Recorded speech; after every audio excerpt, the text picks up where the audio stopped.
6년 동안 코를 멈추지 못한 소녀. 의사들이 발견한 진실에 모두가 충격받았다. 6년 동안 한 소녀는 이유도 모른 채 코를 멈추지 않고 긁었습니다. 아무리 병원을 다녀도 어떤 약을 써도 그 고통은 멈추지 않았습니다.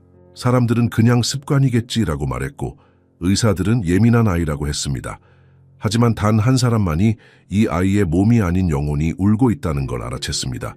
그리고 마침내 아무도 예상하지 못한 순간에 너무 오래 묻혀있던 진실이 드러납니다. 이 이야기는 단순한 의학적 사건이 아닙니다. 말하지 못한 사랑, 지켜내야 했던 비밀, 그리고 상처 속에 숨겨진 깊은 모성애에 대한 이야기입니다. 지금부터 당신이 들을 이야기는 평범한 사건이 아닙니다. 절대 눈을 떼지 마세요. 영혼의 속삭임 채널을 구독하고 좋아요를 눌러주시고 어느 지역에서 보고 계신지도 댓글로 알려주세요.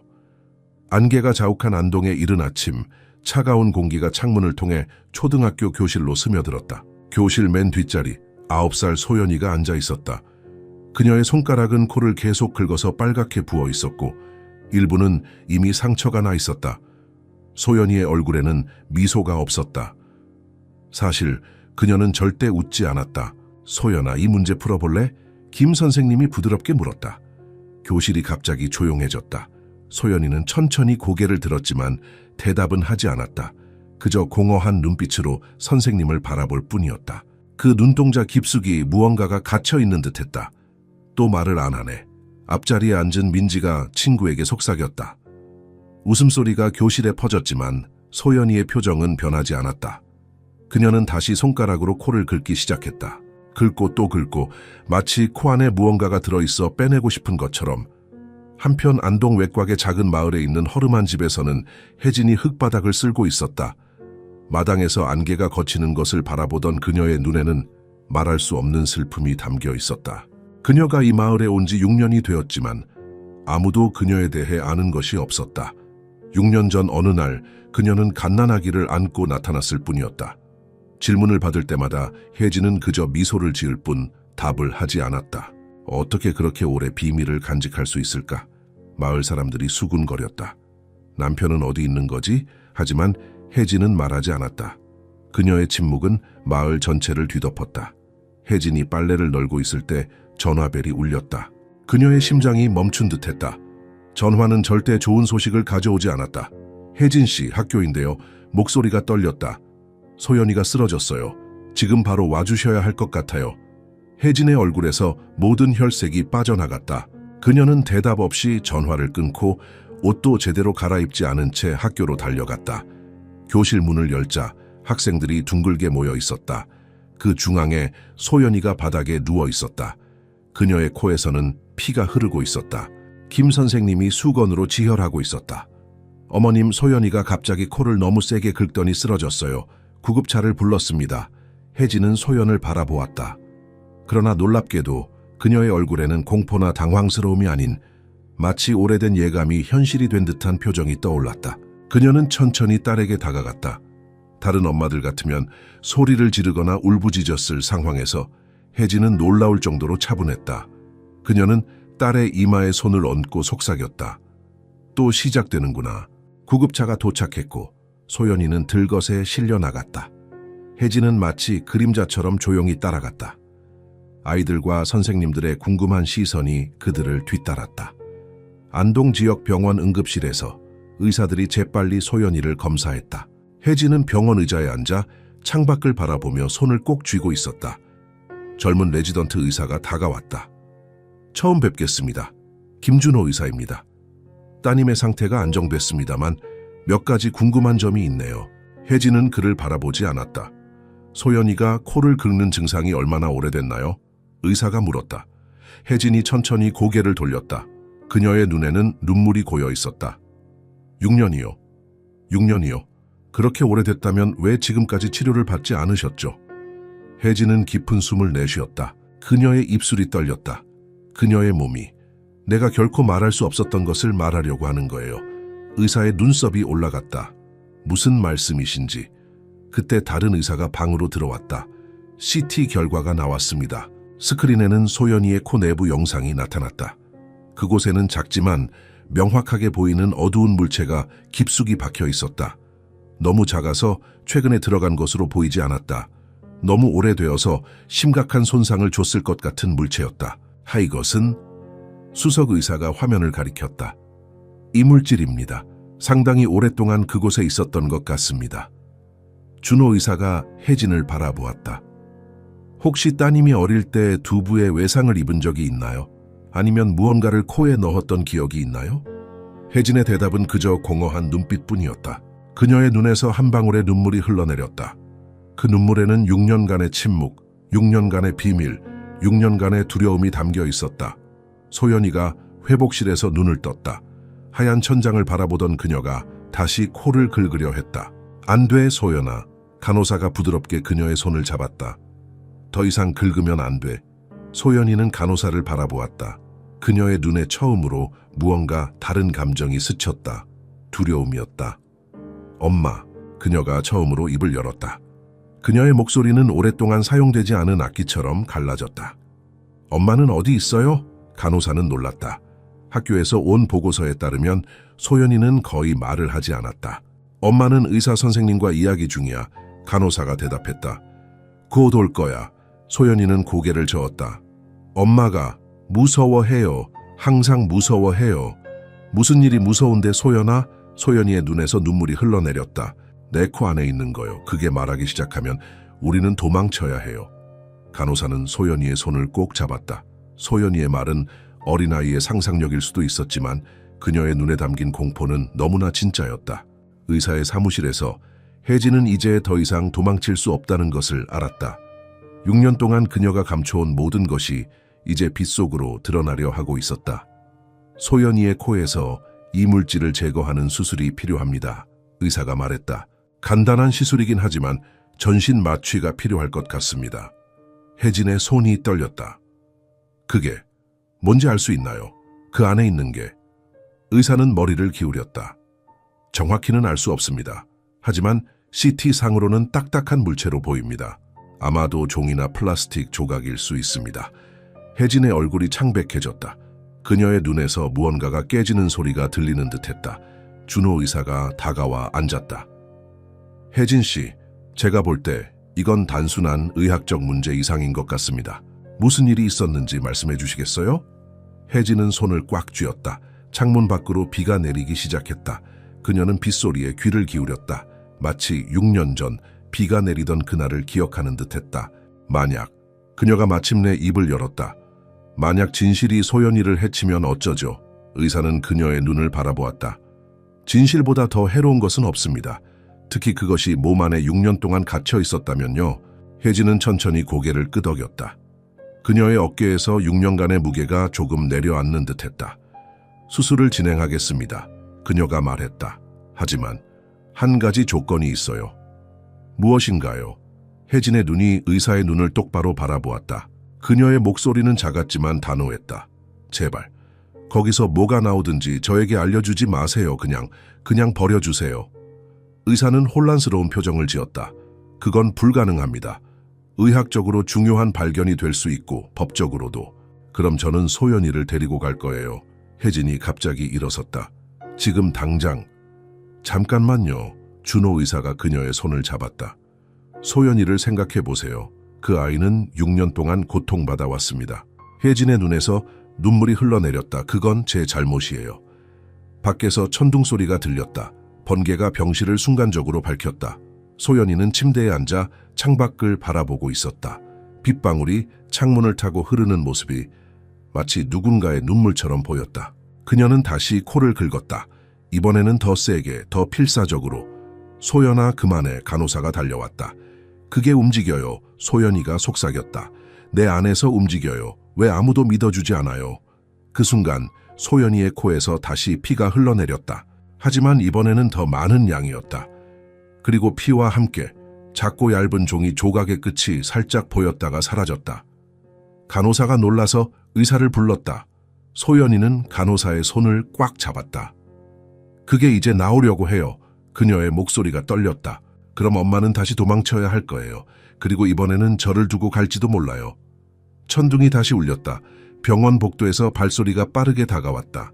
소연이의 눈에서 눈물이 흘러내렸다. 저는 엄마가 절 버리는 게 무서워요.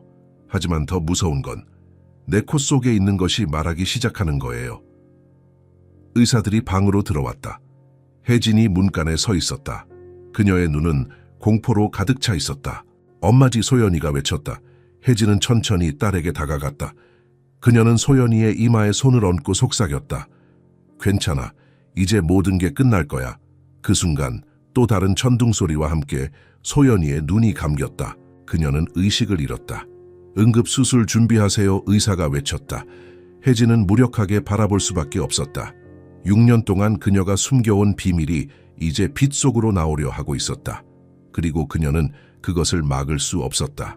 의료진이 소연이를 수술실로 서둘러 옮기는 동안 혜진은 무릎을 꿇고 기도했다. 그것은 기도가 아니라 용서를 비는 것처럼 보였다. 제발, 그녀가 속삭였다. 제발 아직은 아니게 해주세요. 하지만 폭풍우 속에서 그녀의 목소리는 사라졌다. 마치 6년 전 그 비 오는 밤에 그녀의 비밀이 사라졌던 것처럼 수술실 문이 닫혔다. 그리고 모든 것이 조용해졌다. 너무 조용해서 혜진은 자신의 심장 소리만 들을 수 있었다. 그리고 그 소리는 마치 시한폭탄처럼 들렸다. 폭풍우가 계속됐다. 그리고 진실은 아무리 깊이 묻어도 결국 표면으로 올라오기 마련이었다. 병원 대기실의 시계가 이미 자정을 가리키고 있었다. 혜진은 아직도 같은 자리에 앉아 있었다. 그녀의 옷은 비에 젖어 있었지만 그녀는 그것을 느끼지 못했다. 그녀의 모든 감각은 마비된 상태였다. 오직 한 가지 생각만이 그녀의 머릿속을 지배하고 있었다. 소연이의 코에서 무엇이 나올 것인가? 기혜진 씨, 준호 의사가 조심스럽게 그녀를 불렀다. 혜진은 천천히 고개를 들었다. 그녀의 눈은 붉었지만 눈물은 이미 말라 있었다. 소연이 수술이 끝났습니다. 상태는 안정적입니다. 그는 잠시 말을 멈추었다. 하지만 수술 중에 발견한 것에 대해 이야기해야 할 것 같습니다. 혜진의 심장이 미친 듯이 뛰기 시작했다. 제가 부탁드렸잖아요. 알려주지 말라고요. 이혜진 씨, 이건 단순한 이물질이 아닙니다. 의사의 목소리가 낮아졌다. 코 안에서 종이 조각을 발견했습니다. 매우 오래된 것 같아요. 피로 얼룩져 있고 거기에 글씨가 쓰여 있었습니다. 혜진의 손이 떨리기 시작했다. 그녀는 자신의 입술을 깨물어 피가 날 정도였다. 저는 이 일에 대해 경찰에 보고해야 합니다. 의사가 계속했다. 아이의 코에 이런 것이 있다는 건 정상적인 상황이 아닙니다. 혹시 설명해 주실 수 있을까요? 혜진은 창밖을 바라보았다. 빗방울이 창문을 타고 흘러내리는 모습이 마치 6년 전 그날의 기억을 씻어내리는 것 같았다. 지금부터 제가 말씀드리는 것은 소연이를 위한 것입니다. 그녀의 목소리는 거의 들리지 않을 정도로 작았다. 제가 여기서 말하는 것이 소연이에게 돌아가지 않도록 약속해 주세요. 의사는 잠시 망설이다가 고개를 끄덕였다. 혜진의 시선이 과거로 돌아갔다. 6년 전 저는 서울의 한 사립병원에서 간호사로 일했습니다. 그녀의 말은 마치 오래된 필름을 되감는 것처럼 과거의 장면을 되살렸다. 서울 6년 전, 비가 쏟아지는 밤이었다. 혜진은 신생아실에서 야간 근무 중이었다. 그날 밤은 특별히 분주했다. 3명의 산모가 동시에 출산을 했고 그중 1명은 쌍둥이였다. 혜진 씨 3번 아기천 좀 확인해 주세요. 수간호사가 말했다. 혜진이 3번 인큐베이터로 다가갔다.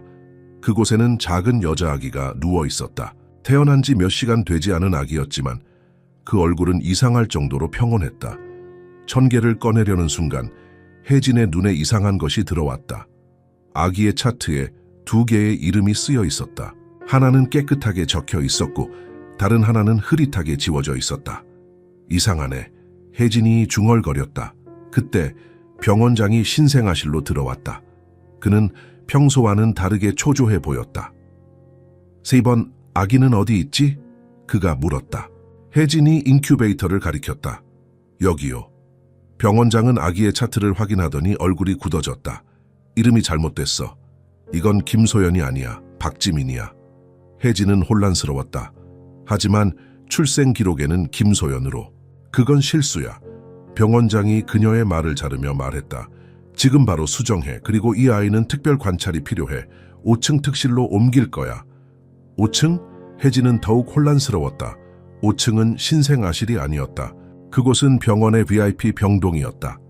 하지만 선생님, 아직 모든 검사가 끝나지 않았어요. 그리고 산모는 신경 쓰지 마. 그녀는 병원장이 잠시 망설였다. 그녀는 아이를 포기했어. 병원장은 더 이상의 질문을 허용하지 않는 표정으로 돌아섰다. 하지만 혜진은 그의 말을 온전히 믿을 수 없었다. 그녀는 출생 기록을 다시 확인했다. 분명히 그곳에는 김소연이라고 쓰여 있었다.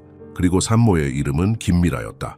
혜진은 그날 밤 자신의 근무가 끝난 후에도 병원을 떠나지 않았다. 그녀는 5층으로 올라갔다. VIP 병동은 평소보다 조용했다.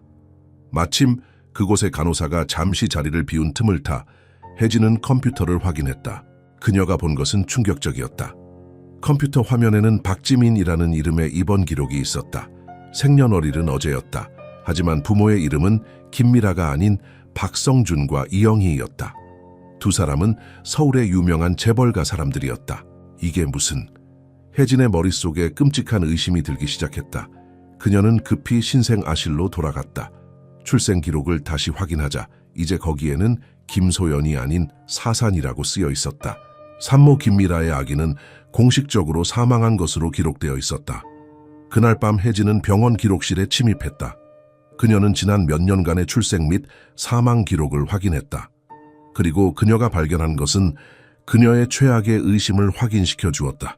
수십 명의 아기들이 사산 또는 신생아 사망으로 기록되어 있었지만 그들 중 다수가 다른 이름으로 VIP 병동에 입원한 기록이 있었다. 혜진의 손이 떨렸다. 그녀는 방금 무엇을 발견한 것인가? 불법 입양. 아니, 그것보다 더 끔찍한 것. 아기 유괴였다. 그녀가 기록실을 나오려는 순간 복대에서 소리가 들렸다. 병원장과 몇몇 의사들이 대화하고 있었다. 이번 건은 마무리됐나? 병원장이 물었다. 네, 모든 기록이 수정됐습니다. 김미라의 아기는 공식적으로 사산입니다. 좋아, 그 여자는 어떻게 됐지? 아직 마취에서 깨어나지 않았습니다. 내일 아침에 얘기하게 되면 그녀의 아기가 사망했다고 알려줄 겁니다. 혜진은 공포에 떨었다. 그녀는 서둘러 신생아실로 돌아갔다. 그리고 그곳에서 그녀는 인생에서 가장 위험한 결정을 내렸다. 그녀는 5층으로 올라가 박지민이라고 불리는 아기를 데려왔다. 그리고 병원 뒷문으로 빠져나갔다. 비가 쏟아지는 밤이었다. 하지만 그녀가 주차장을 지나던 순간 누군가가 그녀를 발견했다. 간호사, 거기서 뭐 하는 거야? 혜진은 도망치기 시작했다. 아기를 품에 꼭 안은 채로 그녀 뒤에서 발소리가 들렸다. 그들이 쫓아오고 있었다. 공포에 질린 혜진은 아기를 더 꼭 안았다. 그때 그녀는 작은 종이 조각을 꺼내 급히 글을 적었다. 만약 그녀가 살아남는다면 숨겨야 해. 그녀는 그 종이를 아기의 이불 속에 숨겼다. 하지만 추격자들이 가까워지자 혜진은 종이가 그곳에 있으면 안 된다는 것을 깨달았다. 그들이 아기를 되찾고 그 종이를 발견한다면 그들은 혜진이 모든 것을 알고 있다는 것을 알게 될 것이다. 절박한 순간 혜진은 충동적인 결정을 내렸다. 그녀는 종이를 작게 접어 아기의 코 가까이 가져갔다. 그리고 부드럽게 그것을 아기의 코 안으로 밀어 넣었다. 아기가 잠시 불편해했지만 종이는 이제 보이지 않는 곳에 숨겨졌다. 저기 있다. 누군가가 소리쳤다. 혜진은 모든 힘을 다해 달렸다. 그녀는 병원 근처의 지하철역으로 향했다. 그곳에서 그녀는 마지막 열차를 탔다. 그리고 서울을 벗어났다. 다음 날 아침 혜진은 이미 안동으로 향하는 버스에 타고 있었다. 그녀의 품에는 김소연이라고 불리게 될 아기가 있었다. 그리고 그 아기의 코 안에는 혜진이 쓴 종이가 있었다. 그 종이가 6년 동안 그곳에 남아있을 것이라고는 누구도 예상하지 못했다. 그래서 혜진이 현재로 돌아와 말했다. 저는 그 아이를 데려왔습니다. 그녀를 구했어요. 그들은 그녀의 진짜 어머니에게 아이가 죽었다고 말했습니다. 그리고 그녀를 부유한 가족에게 팔려고 했어요. 준호 의사의 얼굴은 창백해졌다. 그런 일이 정말로 일어났다고요? 혜진은 고개를 끄덕였다. 네. 그리고 제가 소연이의 코에 종이를 넣은 건 만약 그들이 우리를 찾아내면 누군가 그 종이를 발견하고 진실을 알게 되길 바랐기 때문이에요. 하지만 시간이 지나면서 저는 그것을 잊었습니다. 소연이가 코를 계속 긁었지만 저는 그것이 그냥 습관이라고 생각했어요. 준호 의사는 잠시 침묵했다. 그는 무거운 결정을 내려야 했다. 법적으로 그는 이 사건을 경찰에 신고해야 했다. 하지만 그것은 소연이의 삶을 완전히 뒤바꿔 놓을 것이었다. 종기에 쓰여 있던 내용이 뭐였나요? 혜진이 조용히 물었다. 준호 의사는 망설였다. 정확히는 알 수 없었습니다. 너무 오래돼서 대부분의 글씨가 지워졌어요. 하지만 살아남는다면 숨겨라는 단어들이 보였습니다. 혜진의 눈에서 눈물이 흘러내렸다. 제가 쓴 거예요. 이혜진 씨, 준호 의사가 조심스럽게 말했다. 이제 어떻게 하실 건가요? 소연이에게 진실을 말할 건가요? 혜진은 창밖을 바라보았다. 폭풍우가 잦아들고 있었다. 마치 그녀의 비밀처럼 이제 드러났으니 더 이상 격렬할 필요가 없는 것처럼. 아니요, 그녀가 마침내 대답했다. 아직은 아니에요. 그녀는 아직 너무 어려요. 그리고 진실이 항상 최선은 아니잖아요. 준호 의사는 혜진의 손을 잡았다. 하지만 언젠가는 그녀가 알게 될 거예요. 그리고 그때 당신은 준비되어 있어야 합니다. 혜진은 고개를 끄덕였다. 그녀는 마침내 6년간의 무게를 내려놓은 것 같은 느낌이 들었다. 하지만 새로운 두려움이 그 자리를 대신했다. 소연이가 진실을 알게 될 때의 반응. 그녀가 깨어났나요? 혜진이 물었다. 네, 회복실에 있습니다. 당신을 찾고 있어요. 혜진은 일어났다. 그녀의 다리는 여전히 떨렸지만 그녀의 눈에는 새로운 결의가 보였다. 가볼게요. 그녀가 회복실로 향하는 동안 그녀의 머릿속에는 한 가지 생각만이 맴돌았다. 그녀가 한 일이 옳았는가? 그녀는 아기를 구했지만 그것은 또한 유괴였다. 그녀는 소연이에게 사랑과 보살핌을 주었지만 그것은 거짓말 위에 세워진 것이었다. 회복실 문 앞에서 혜진은 깊은 숨을 내쉬었다. 이제 그녀는 소연이를 다시 마주해야 했다. 코에서 비밀이 제거된 소연이를.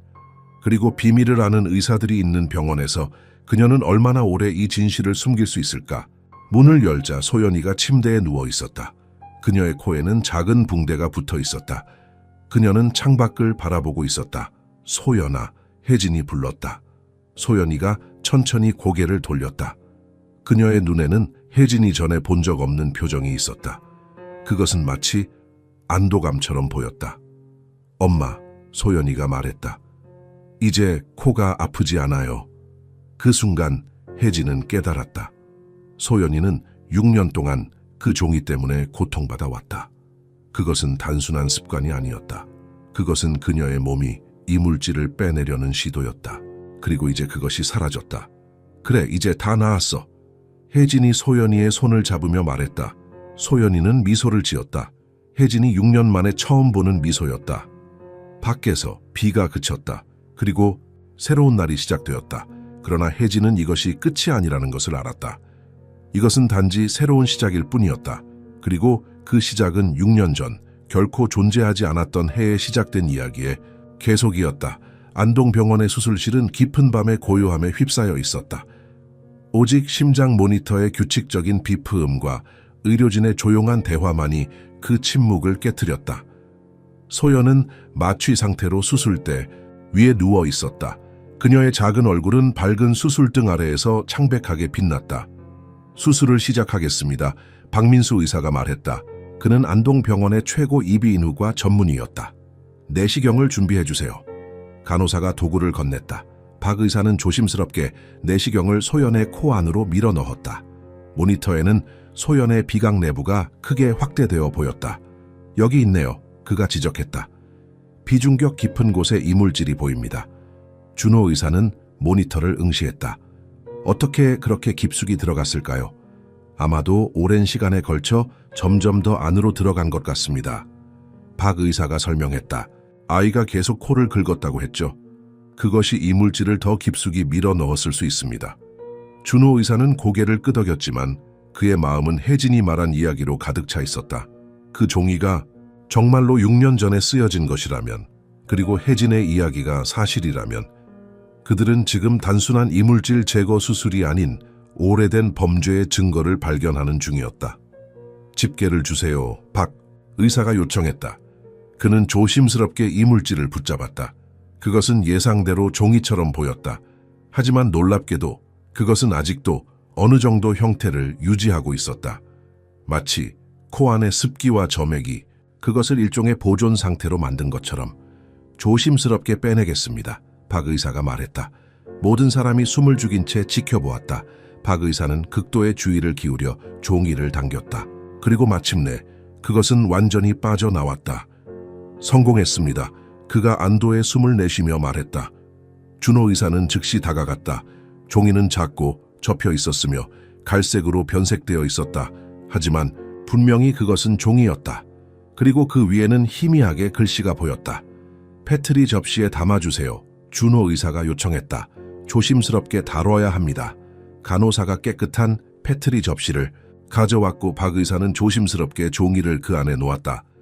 이제 비강을 세척하고 소독하겠습니다. 박 의사가 말했다.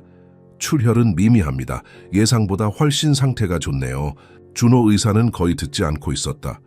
그의 시선은 페트리 접시 안에 종이에 고정되어 있었다. 그는 그것이 단순한 이물질이 아니라는 것을 알았다. 그것은 소연의 진정한 정체성에 대한 단서였다. 수술은 예상보다 빨리 끝났다. 소연의 상태는 안정적이었고 그녀는 회복실로 옮겨졌다. 하지만 준호 의사의 일은 이제 막 시작되었다. 그는 페트리 접시를 들고 병원 실험실로 향했다. 그곳에서 그는 종이를 조심스럽게 펼쳤다. 그것은 수년간 코안에 있었음에도 불구하고 놀랍도록 온전했다. 글씨는 희미했지만 몇 단어는 여전히 읽을 수 있었다. 만약 그녀가 살아남는다면 숨겨. 나머지 단어들은 너무 희미해서 읽을 수 없었다. 하지만 그것만으로도 충분했다. 이것은 분명히 혜진이 말한 메시지였다. 이 작은 종이 조각이 소연의 삶과 정체성에 대한 모든 비밀을 담고 있었다. 준호 의사는 깊은 고민에 빠졌다.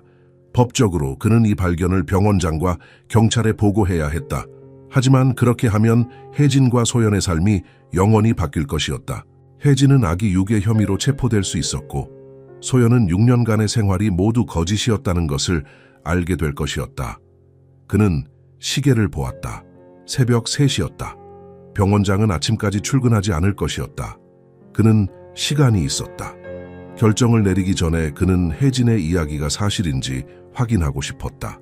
준호 의사는 컴퓨터를 켜고 서울의 그 사립병원에 대해 검색하기 시작했다. 성북 메디컬 센터. 그곳은 서울의 부유한 지역에 위치한 고급 병원이었다. 그는 그 병원에 대한 뉴스 기사를 찾았다. 놀랍게도 6년 전에 그 병원에 대한 몇 가지 의심스러운 기사가 있었다. 신생아 사망률 이상 증가, 병원 기록 조작 의혹. 하지만 그 기사들은 모두 짧았고 후속 보도는 없었다. 마치 누군가가 그 이야기를 묻어버린 것처럼. 준호 의사는 더 깊이 파고들었다. 그는 의료 관련 게시판과 포럼을 검색했다. 그리고 마침내 그는 무언가를 발견했다. 익명의 게시물 하나가 성북 메디컬 센터의 불법 입양 활동에 대해 폭로하고 있었다. 그 게시물은 6년 전에 작성되었지만 며칠 후에 삭제되었다. 이게 다 사실이라면 준호 의사는 중얼거렸다. 그는 종이를 다시 살펴보았다. 그것은 혜진의 필적일까? 그는 확인할 방법이 필요했다. 준호 의사는 병원 기록실로 향했다. 그곳에서 그는 소연이 입원했을 때 혜진이 작성한 서류를 찾았다. 그는 두 필적을 비교했다. 비록 종이의 글씨는 희미했지만 특징적인 몇몇 글자의 모양은 일치했다. 이것은 거의 확실히 혜진의 필적이었다. 그의 마음은 혼란스러웠다. 한편으로는 그는 의사로서 범죄를 보고할 의무가 있었다. 하지만 다른 한편으로는 그는 인간으로서 소연과 혜진의 삶을 생각해야 했다. 준호 의사는 종이를 안전하게 봉투에 넣고 자신의 사무실로 돌아왔다. 그는 생각을 정리할 시간이 필요했다. 아침이 밝아왔다. 병원 창문을 통해 새로운 날의 빛이 들어왔다. 준호 의사는 밤새 잠을 이루지 못했다. 그는 결정을 내려야 했다. 그리고 그것은 소연과 혜진의 미래를 결정할 것이었다. 문을 두드리는 소리가 들렸다. 병원장이었다. 준호 선생 들었소. 어젯밤 긴급 수술이 있었다고? 병원장이 물었다. 준호 의사는 고개를 끄덕였다. 네, 9살 소녀의 비강 이물질 제거 수술이었습니다. 특이한 케이스라고 들었는데 그 이물질이 뭐였소? 준호 의사는 잠시 망설였다. 이것이 그의 결정을 내려야 할 순간이었다. 종이 조각이었습니다. 그가 마침내 말했다. 아마도 아이가 어릴 때 코에 넣은 것 같습니다.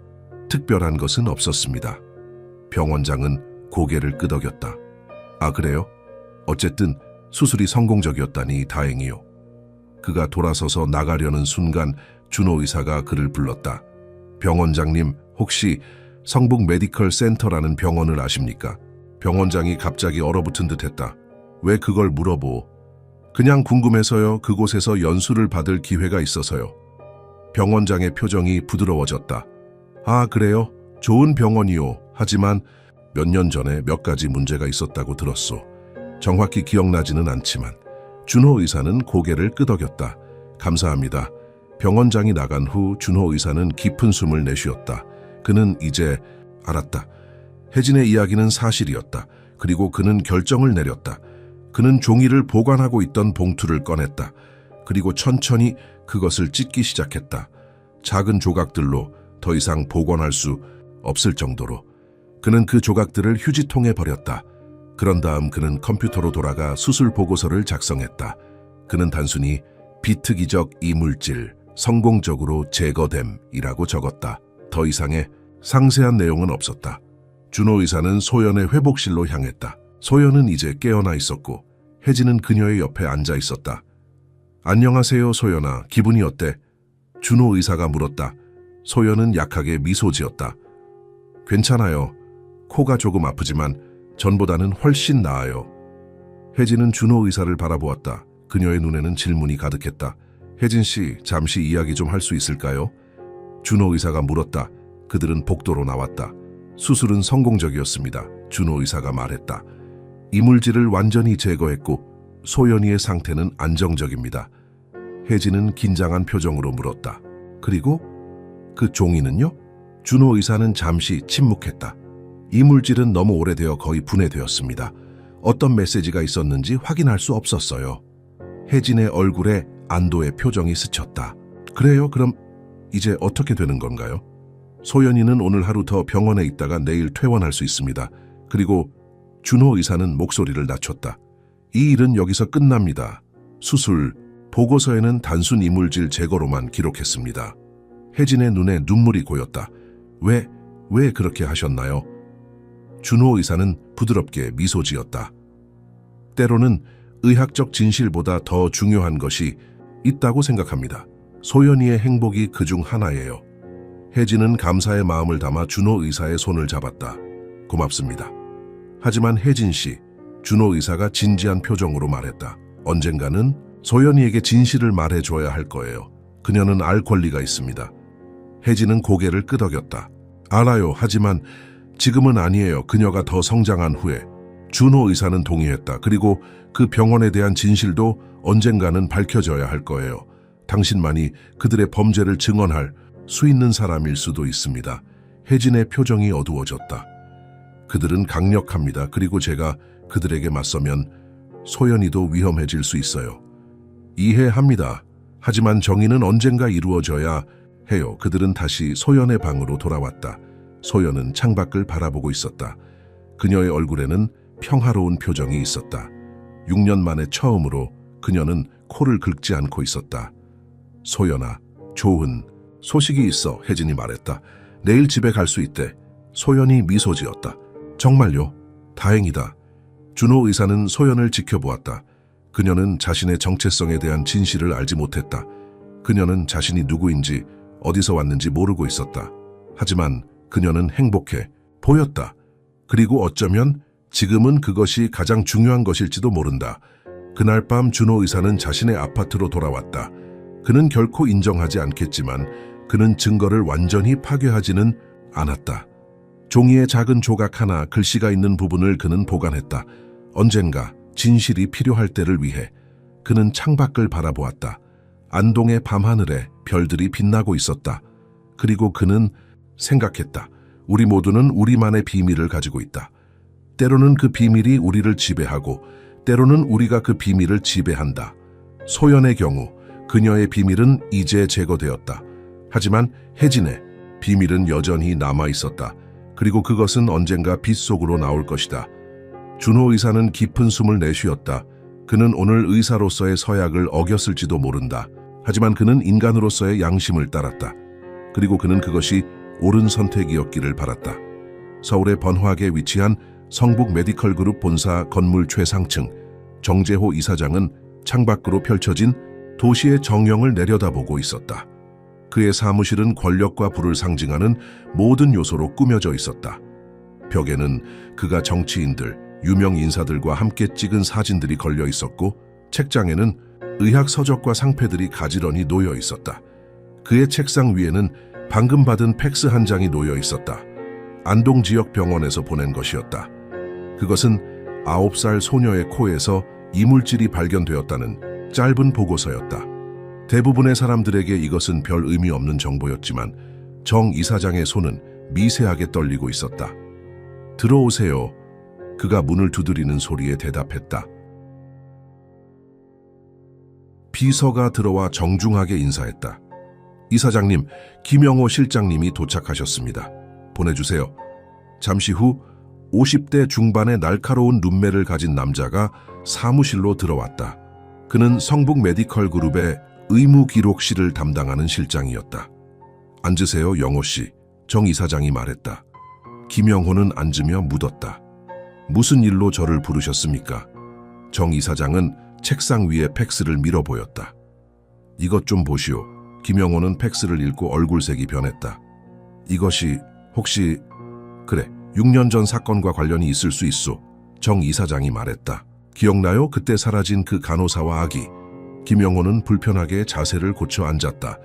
물론 기억합니다. 혜진이었죠. 그 간호사 이름이. 이혜진. 정 이사장이 고개를 끄덕였다. 그녀가 박지민을 데리고 사라졌지. 우리는 그들을 찾을 수 없었어. 하지만 이사장님, 그때 일은 이미 마무리되지 않았습니까? 경찰 조사도 없었고 그건 내가 처리했기 때문이야. 정 이사장이 단호하게 말했다. 하지만 이제 이것이 나타났소. 9살 소녀의 코에서 발견된 종이 조각, 안동에서. 이혜진이 마지막으로 목격된 곳이 안동 근처였다는 것을 기억하시오? 김영호의 이마에 땀이 맺혔다. 그래서 어떻게 하실 건가요? 정 이사장은 창가로 걸어갔다. 조사해 봐야겠소. 그 아이가 정말 박지민인지, 그리고 이혜진이 아직도 그곳에 있는지. 하지만 위험하지 않을까요? 만약 이혜진이 말을 한다면. 정 이사장이 차갑게 웃었다. 6년 동안 그녀가 침묵을 지켰다면 앞으로도 그럴 거요. 그녀도 알아. 자신이 한 일이 범죄라는 것을. 그럼 어떻게 진행하시겠습니까? 정 이사장은 잠시 생각에 잠겼다. 주의해야 해. 직접적으로 접근하면 안 돼. 우선 안동병원의 그 의사에게 연락해 보겠소. 김준호라고 하던가. 김영호가 고개를 끄덕였다. 알겠습니다. 그리고 영호 씨, 정 이사장이 심각한 표정으로 말했다. 이 일은 절대 밖으로 새어나가면 안 돼요. 우리 병원의 명성이 걸린 문제요. 김영호는 일어서서 인사했다. 물론입니다, 이사장님. 그가 나간 후 정 이사장은 다시 창밖을 바라보았다. 6년 전의 기억이 그의 마음속에서 되살아났다. 그날 병원은 혼란에 빠져 있었다. 신생아실에서 일하던 간호사 이혜진이 갓 태어난 아기와 함께 사라진 것이다. 그 아기는 부유한 박 가문의 아이로 입양될 예정이었다. 물론 공식적으로는 그렇게 기록되지 않았다. 공식 기록상 그 아기는 김미라라는 젊은 미혼모의 아이였고 출산 중 사망한 것으로 되어 있었다. 정 이사장은 탁자 위에 있는 금고로 다가갔다. 그는 복잡한 비밀번호를 입력하고 금고를 열었다. 안에는 낡은 파일 하나가 있었다. 그는 그것을 꺼내 책상으로 가져갔다. 파일에는 박지민 김소연이라고 쓰여 있었다. 그 안에는 출생 증명서 2장이 있었다. 하나는 원본으로 김미라가 출산한 김소연이라는 이름의 아기였다. 다른 하나는 조작된 것으로 같은 아기가 박 가문의 박지민으로 기록되어 있었다. 정 이사장은 원본 출생 증명서를 손에 들고 오랫동안 바라보았다. 그런 다음 그는 책상 서랍에서 라이터를 꺼내 종이에 불을 붙였다. 그는 종이가 완전히 타서 재가 될 때까지 쓰레기통 위에서 틀고 있었다. 이제 김소연은 공식적으로 존재하지 않아. 그가 중얼거렸다. 그는 전화기를 들고 번호를 눌렀다. 안녕하세요, 준호 선생님. 저는 서울에서 온 정재호입니다. 성북 메디컬 그룹의 이사장이죠. 최근 귀원에서 있었던 수술에 대해 이야기하고 싶은데요. 안동병원에서 준호 의사는 전화를 받고 얼어붙었다. 성북 메디컬 그룹의 이사장이 직접 전화를 한 것이다. 네, 정 이사장님. 어떻게 도와드릴까요? 그가 최대한 침착하게 대답했다. 최근에 9살 소녀의 코에서 이물질을 제거하는 수술을 하셨다고 들었습니다. 특이한 케이스라 관심이 생겼네요. 준호 의사의 손이 떨렸다. 그들이 어떻게 알았을까? 그는 수술 보고서를 간략하게 작성했고 종이에 대한 언급은 최소화했다. 네, 간단한 이물질 제거 수술이었습니다. 그가 말했다. 의학적으로 특별한 점은 없었습니다. 그 이물질이 무엇이었는지 알 수 있을까요? 정 이사장의 목소리는 부드러웠지만 그 밑에는 날카로운 강요가 느껴졌다. 종이로 추정되는 작은 조각이었습니다만 오랜 시간 동안 코 안에 있어서 거의 분해된 상태였습니다. 혹시 그 종이에 글씨가 있었나요? 준호 의사는 잠시 망설였다. 그는 거짓말을 해야 할지 아니면 진실을 말해야 할지 갈등했다. 글씨는 확인할 수 없었습니다. 그가 마침내 말했다. 너무 손상되었고 수술 후 폐기했습니다. 전화 너머로 잠시 침묵이 흘렀다. 그렇군요. 그리고 그 환자의 이름은? 죄송합니다만 환자 정보는 비밀 보장 의무가 있어 공개할 수 없습니다. 물론이죠. 정 이사장이 웃었다. 이해합니다. 하지만 준호 선생님, 우리 병원에서 연수받을 생각 없으세요? 성북 메디컬은 국내 최고의 시설을 갖추고 있고 뛰어난 의사들에게 많은 기회를 제공하고 있습니다. 준호 의사는 그것이 단순한 제안이 아니라는 것을 알았다. 그것은 뇌물이었다. 또는 위협이었다. 감사합니다만 저는 현재 안동병원에서의 일에 만족하고 있습니다. 그렇군요. 아쉽네요. 정 이사장의 목소리가 약간 차가워졌다. 혹시 생각이 바뀌시면 언제든 연락 주세요. 아, 그리고 그 환자의 어머니도 제가 한번 만나보고 싶네요. 어머니 이름이 혜진이 아닐까요? 준호 의사의 심장이 멈춘 듯했다. 그들은 이미 알고 있었다. 죄송합니다만 환자와 보호자 정보는 알겠습니다. 준호 선생님 이해합니다. 그럼 좋은 하루 되세요. 전화가 끊겼다. 준호 의사는 식은땀을 흘리며 의자에 주저앉았다. 그는 즉시 혜진에게 연락해야 한다는 것을 알았다. 그들이 위험에 처해 있었다. 혜진의 집에서 소연은 학교에서 돌아와 숙제를 하고 있었다. 수술 후 일주일이 지났고 그녀는 놀랍도록 빠르게 회복되었다. 더 이상 코를 긁지 않았고 그녀의 표정은 밝아졌다. 심지어 학교에서도 말을 하기 시작했다. 혜진은 부엌에서 저녁 식사를 준비하고 있었다. 그녀는 딸의 변화를 보며 기뻤다. 하지만 동시에 그녀는 불안했다.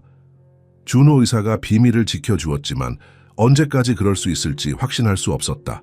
전화벨이 울렸다. 여보세요? 혜진이 전화를 받았다. 혜진, 씨 준호입니다. 급한 일이 있습니다. 혜진은 그의 목소리에서 긴박함을 느꼈다. 무슨 일이죠? 방금 성북 메디컬 그룹의 정재호 이사장에게서 전화가 왔습니다. 그들이 알고 있어요. 소연의 수술에 대해, 그리고 아마도 당신과 소연에 대해서도. 혜진의 얼굴이 창백해졌다. 어떻게 알았을까요? 모르겠습니다. 하지만 그들이 곧 행동에 나설 것 같아요. 조심하세요. 혜진은 소연을 바라보았다. 소연은 순진한 표정으로 숙제에 몰두하고 있었다. 그녀는 자신의 과거에 대해, 자신의 진정한 정체성에 대해 아무것도 몰랐다. 어떻게 해야 할까요? 혜진이 떨리는 목소리로 물었다. 일단 침착하세요. 제가 곧 갈게요. 그때까지 아무에게도 문을 열어주지 마세요. 전화가 끊겼다. 혜진은 공포에 질려 주변을 둘러보았다. 6년 동안 그녀가 쌓아온 모든 것이 무너질 위기에 처해 있었다. 엄마, 소연이 불렀다. 왜 그래요? 혜진은 억지로 미소 지었다. 아니야, 괜찮아. 엄마는 그냥 조금 피곤해서 그래. 그녀는 서둘러 소연의 방으로 가서 가방을 꺼냈다. 그녀는 필요한 몇 가지 물건들을 챙기기 시작했다. 여권, 현금, 옷 몇 벌. 그들은 다시 도망쳐야 할지도 모른다. 그때 문을 두드리는 소리가 들렸다. 혜진은 얼어붙었다. 준호 의사가 이렇게 빨리 올 수는 없었다. 그렇다면 누구지? 누구세요? 그녀가 조심스럽게 물었다. 안녕하세요, 혜진 씨. 낯선 남자의 목소리가 들렸다. 제 이름은 김영호입니다. 성북 메디컬 그룹에서 왔습니다. 잠시 대화할 수 있을까요? 혜진의 심장이 미친 듯이 뛰기 시작했다. 그들이 이미 여기까지 왔다. 어떻게 그녀의 주소를 알았을까? 소연아. 그녀가 작은 목소리로 불렀다. 너 방으로 가서 조용히 있어. 소연은 혜진의 표정을 보고 질문하지 않고 조용히 방으로 들어갔다. 혜진 씨, 저희는 당신을 해치려는 것이 아닙니다. 김영호의 목소리가 계속됐다. 그저 대화하고 싶을 뿐입니다. 6년 전의 일에 대해서요. 혜진은 대답하지 않았다. 그녀는 부엌으로 가서 칼을 집었다. 그녀는 소연을 지키기 위해 무엇이든 할 준비가 되어 있었다. 문을 열어주세요, 혜진 씨. 그렇지 않으면 우리는 경찰을 부를 수밖에 없습니다. 아시다시피 당신은 6년 전에 아기를 유괴했습니다. 그것은 중범죄입니다. 혜진은 떨리는 손으로 휴대폰을 꺼내 준호에게 문자를 보냈다. 그들이 여기 있어요. 어떻게 해야 할지 모르겠어요. 문 밖에서 또 다른 목소리가 들렸다. 혜진 씨, 저는 정재호입니다. 성북 메디컬의 이사장이죠. 당신의 상황을 이해합니다. 우리는 당신을 돕고 싶습니다. 문을 열어주세요. 혜진은 뒷걸음질 쳤다. 그들이 어떻게 그녀를 도울 수 있단 말인가? 그들은 그녀가 밝히려고 했던 바로 그 범죄의 주범들이었다. 그때 소연의 방에서 소리가 들렸다. 혜진은 서둘러 그곳으로 갔다. 소연은 창문 앞에 서 있었다. 엄마, 저기 사람들이 있어요. 소연이 속삭였다. 우리 집 주변에요. 혜진은 창밖을 내다보았다. 정말로 2명의 남자가 그들의 집 주변을 감시하고 있었다. 그들은 갇혔다. 혜진의 작은 집은 마치 폭풍의 중심에 있는 고요한 섬처럼 느껴졌다. 밖에서는 정재호의 사람들이 그들을 감시하고 있었고 안에서는 혜진이 소연을 품에 안고 심장이 터질 듯한 공포를 느끼고 있었다. 엄마, 저 사람들은 누구예요? 소연이 작은 목소리로 물었다. 그녀의 눈에는 두려움이 가득했지만 그것은 혜진이 평소에 보던 막연한 불안감과는 달랐다. 이것은 구체적인 위협에 대한 즉각적인 공포였다. 걱정하지 마, 소연아. 혜진이 딸의 머리를 쓰다듬으며 말했다. 준호 선생님이 곧 올 거야. 그녀는 소연의 작은 방 창문을 통해 밖을 살폈다. 2명의 남자가 여전히 집 주변을 서성이고 있었고 정재호와 김영호로 보이는 사람들은 아직 현관 앞에 서 있었다.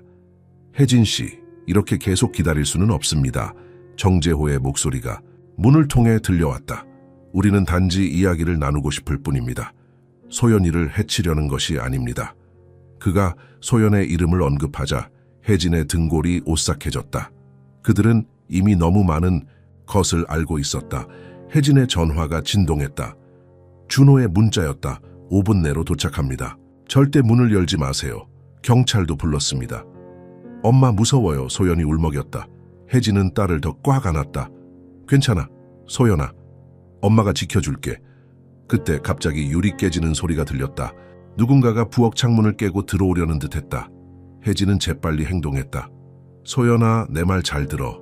옷장 안으로 들어가서 숨어 있어. 아무리 소리가 나도 절대 나오면 안 돼. 알았지? 소연은 공포에 질린 눈으로 고개를 끄덕였다. 혜진은 그녀를 옷장에 숨기고 문을 닫았다. 혜진 씨, 이제 그만하세요. 정재호의 목소리가 더 가까워졌다. 그들이 집 안으로 들어온 것이 분명했다. 우리는 당신을 해치려는 게 아닙니다. 혜진은 부엌으로 달려가 전에 집어들었던 칼을 다시 쥐었다. 그녀는 거실로 나가 마주쳤다. 정재호와 김영호가 그곳에 서 있었다. 집에 무단 침입하는 건 범죄입니다. 혜진이 떨리는 목소리로 말했다. 당장 나가세요. 아니면 뭐요? 정재호가 차분하게 물었다. 우리를 칼로 찌르겠다고요? 그건 현명한 선택이 아닙니다, 혜진 씨. 특히 당신이 이미 아기 유괴로 경찰에 수발 중일 때는요. 혜진은 숨을 깊게 들이쉬었다. 저는 아기를 유괴하지 않았어요. 저는 그 아이를 구했어요. 당신들이 그 아이의 진짜 어머니에게 죽었다고 거짓말한 그 아이를요. 정재호는 한 걸음 다가왔다. 그건 당신의 해석일 뿐입니다. 법정에서는 다르게 보일 겁니다. 당신은 병원에서 아기를 훔쳐 6년 동안 숨겼습니다. 그리고 우리가 발견한 것은 당신이 그 아이의 코에 종이를 넣었다는 것입니다. 그것은 학대로 간주될 수 있습니다. 그것은 혜진은 말을 더듬었다. 그녀는 그 순간에 내린 결정을 어떻게 설명할 수 있을까? 쫓기는 상황에서 그녀는 증거를 보존하기 위한 유일한 방법으로 그 극단적인 선택을 했다. 저는 증거를 남겨야 했어요. 무슨 증거요? 김영호가 물었다. 당신들의 범죄에 대한 증거요. 혜진이 대답했다. 불법 입양, 기록 조작, 아기 매매. 당신들은 부유한 가정의 아기를 팔기 위해 가난한 어머니들에게 그들의 아기가 죽었다고 거짓말했어요. 정재호는 웃었다. 그것은 따뜻한 웃음이 아니라 얼음처럼 차가운 웃음이었다. 그게 당신의 주장입니까? 증거는요? 이제 그 종이는 사라졌습니다. 당신의 말을 뒷받침할 수 있는 것은 아무것도 없어요. 혜진은 칼을 더 꽉 쥐었다. 저는 진실을 알고 있어요. 그리고 소연이의 진짜 어머니도 알 권리가 있어요. 김미라 말인가요? 정재호가 물었다. 그녀는 더 이상 존재하지 않습니다. 혜진의 얼굴이 창백해졌다. 무슨 뜻이에요? 그녀는 사고로 사망했습니다. 김영호가 말했다. 아기를 잃은 슬픔을 이기지 못하고 퇴원 후 얼마 지나지 않아 교통사고로 죽었어요. 혜진은 그 말을 믿을 수 없었다. 거짓말이에요. 당신들이 그녀를 해친 거죠? 정재호는 한숨을 쉬었다. 이제 그만합시다, 혜진 씨. 우리는 여기 당신을 체포하러 온 것이 아닙니다. 우리는 거래를 제안하러 왔어요. 거래요? 네. 우리는 당신과 소연이가 평화롭게 살 수 있도록 할 수 있습니다. 법적 문제 없이, 경찰 수배 없이. 하지만 그 대가로 뭘 원하는 거죠? 혜진이 의심스럽게 물었다. 침묵입니다. 정재호가 단호하게 말했다. 당신이 알고 있는 일 또는 알고 있다고 생각하는 일에 대해 결코 말하지 않는다는 서약. 그리고 그가 잠시 말을 멈추었다. 소연이가 진짜 누구인지 절대 알려주지 않는다는 약속. 혜진은 충격을 받았다. 소연에게 진실을 말하지 말라고요? 그녀의 정체성에 대해? 그녀의 진짜 이름에 대해? 맞습니다. 정재호가 고개를 끄덕였다. 김소연은 공식적으로 사망한 상태입니다. 그리고 박지민은? 글쎄요. 그녀는 이제 다른 사람의 삶을 살고 있습니다. 그 삶을 방해하지 마세요. 혜진은 그의 말에 혼란스러웠다. 무슨 뜻이에요? 다른 사람의 삶이라니. 박 가문은 결국 다른 아기를 입양했습니다. 김영호가 설명했다. 그들은 지금 그 아이를 박지민으로 키우고 있어요. 당신이 데려간 아이의 이름과 정체성으로요. 혜진은 그 말을 이해하지 못했다. 그렇다면 소연은 누구죠? 그녀는 당신이 만든 사람입니다. 정재호가 말했다. 김소연, 존재하지 않는 사람. 공식 기록상 사망한 아이. 그때 밖에서 경찰 사이렌 소리가 들렸다. 정재호와 김영호는 서로를 바라보았다. 시간이 없네요. 정재호가 말했다. 우리의 제안을 받아들이겠습니까? 침묵과 평화로운 삶 아니면 진실과 감옥. 선택은 당신의 몫입니다. 혜진은 잠시 생각했다. 그녀는 소연에게 진실을 말하고 싶었다. 하지만 그것이 소연에게 최선일까? 6년 동안의 삶이 모두 거짓이었다는 것을 알게 된다면 소연은 어떤 느낌을 받을까? 둘 다 원해요. 혜진이 마침내 말했다. 평화로운 삶과 진실. 소연은 언젠가 자신이 누구인지 알 권리가 있어요. 정재호는 냉정하게 그녀를 바라보았다. 그렇게는 불가능합니다. 당신이 진실을 말하면 우리는 당신을 보호할 수 없습니다. 바로 그때 현관문이 열리고 준호 의사가 들어왔다. 그의 뒤로 2명의 경찰관이 따라왔다. 무슨 일이에요? 준호가 물었다. 혜진이 칼을 들고 있는 것을 보고 놀란 표정으로. 이 사람들이 집에 침입했어요. 혜진이 말했다. 그들은 소연을 위협하고 있어요. 경찰관 중 한 명이 앞으로 나섰다. 무슨 일이 있었는지 설명해 주시겠습니까? 정재호는 침착하게 웃었다. 오해입니다, 경찰관님. 우리는 그저 오랜 친구를 방문한 것뿐입니다. 혜진 씨가 조금 흥분한 것 같네요. 혜진은 분노했다. 거짓말이에요. 그들은 창문을 깨고 들어왔어요. 경찰관은 집 안을 둘러보았다. 깨진 창문이 보이는군요. 신분증을 보여주시겠습니까, 선생님들? 정재호와 김영호는 신분증을 보여주었다. 경찰관은 그것을 확인한 후 혜진에게 물었다. 이분들을 고소하시겠습니까? 혜진은 망설였다. 그녀가 신고를 하면 조사가 이루어질 것이다. 그리고 그 과정에서 소연의 정체성에 대한 의문이 제기될 수 있었다. 그녀는 준호를 바라보았다. 준호 의사는 그녀에게 작게 고개를 저었다. 그것은 지금은 아니다라는 신호였다. 아니요, 혜진이 마침내 말했다. 하지만 그들이 당장 제 집에서 나가길 원해요.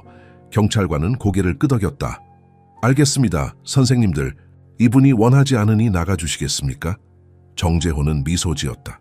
물론이죠. 우리는 이미 할 말을 다 했습니다. 그가 나가기 전 그는 혜진에게 마지막으로 말했다. 우리의 제안을 생각해 보세요. 시간은 많지 않습니다. 경찰관들이 정재호와 김영호를 데리고 나간 후 혜진은 칼을 내려놓고 소연의 방으로 달려갔다. 소연아, 이제 나와도 돼. 안전해. 옷장 문이 천천히 열렸고 소연이 떨리는 몸으로 나왔다. 엄마 무서웠어요. 혜진은 그녀를 꽉 안았다. 미안해 소연아 이제 괜찮아. 준호 의사가 방에 들어왔다. 혜진 씨 무슨 일이 있었던 거죠? 혜진은 소연을 바라보았다. 소연아 잠시 준호 선생님과 이야기해야 해. 거실에서 기다려줄래? 소연이 나간 후 혜진은 준호에게 모든 것을 설명했다. 정재호의 위협, 그들의 제안, 그리고 김미라의 죽음에 대한 이야기까지. 정말 김미라가 죽었을까요? 혜진이 물었다. 아니면 그것도 거짓말일까요? 준호 의사는 심각한 표정으로 생각에 잠겼다. 확인해 봐야 할 것 같습니다. 하지만 지금 당장은 당신과 소연이의 안전이 우선입니다. 그들이 돌아올 거예요. 혜진이 두려움에 떨며 말했다. 그들은 포기하지 않을 거예요. 제 생각에는 준호 의사가 조심스럽게 말했다. 당신이 소연에게 진실을 말해야 할 때가 온 것 같습니다. 혜진의 눈에 눈물이 고였다. 어떻게 말할 수 있죠? 그녀는 겨우 9살이에요. 어떻게 그녀에게 자신의 정체성이 거짓이라고, 자신의 이름이 다르다고, 심지어 자신의 어머니가... 그녀는 말을 멈추었다. 저는 당신이 그녀의 어머니입니다. 준호 의사가 단호하게 말했다. 혈연보다 더 중요한 것은 사랑입니다. 당신은 6년 동안 그녀를 사랑하고 보살폈습니다. 그것이 진정한 모성입니다. 혜진은 고개를 끄덕였지만 그녀의 마음은 여전히 무거웠다. 그렇다면 김미라는요? 소연의 생물학적 어머니요? 그녀가 정말 죽었다면 소연은 자신의 뿌리를 영원히 알 수 없을 거예요. 우리가 진실을 찾아내야 합니다. 준호 의사가 말했다. 그리고 그것을 소연에게 어떻게 말할지 함께 고민해야 해요. 혜진은 창밖을 바라보았다. 밤이 깊어가고 있었지만 그녀의 마음은 그 어느 때보다도 명확했다. 그녀는 이제 알았다. 그녀는 소연에게 진실을 말해야 했다. 그것이 아무리 어렵고 고통스럽더라도. 내일 그녀가 말했다. 내일 소연에게 말할게요. 하지만 오늘 밤 우리는 여기 있을 수 없어요. 그들이 돌아올 거예요. 준호. 의사는 고개를 끄덕였다. 제 아파트로 가시죠. 그곳이 안전할 겁니다. 그들이 짐을 꾸리는 동안 혜진은 거실에 있는 소연을 바라보았다. 소연은 창밖을 응시하고 있었다. 그녀의 눈에는 이제 공포가 아닌 깊은 생각에 잠긴 표정이 있었다. 소연아, 괜찮아? 혜진이 물었다. 소연은 천천히 고개를 돌렸다. 엄마 제가 누구예요? 혜진은 그 질문에 얼어붙었다. 무슨 말이니? 그 사람들이 말했어요. 제가 다른 사람이라고. 제 이름이 김소연이 아니라고. 혜진의 심장이 멈춘 듯했다. 소연이 모든 것을 들었던 것이다. 소연아, 진실을 말해주세요, 엄마. 소연이 진지한 눈으로 바라보았다. 제 코 안에 있던 그 종이, 그게 무슨 뜻이었는지 알아요? 그건 제 진짜 이름이었죠? 혜진은 준호를 바라보았다. 준호는 그녀에게 용기를 주는 듯한 눈빛으로 고개를 끄덕였다. 혜진은 소연 앞에 무릎을 꿇고 그녀의 손을 잡았다. 소연아, 엄마가 너에게 이야기해 줄 게 있어. 중요한 이야기야. 하지만 이것만은 꼭 기억해.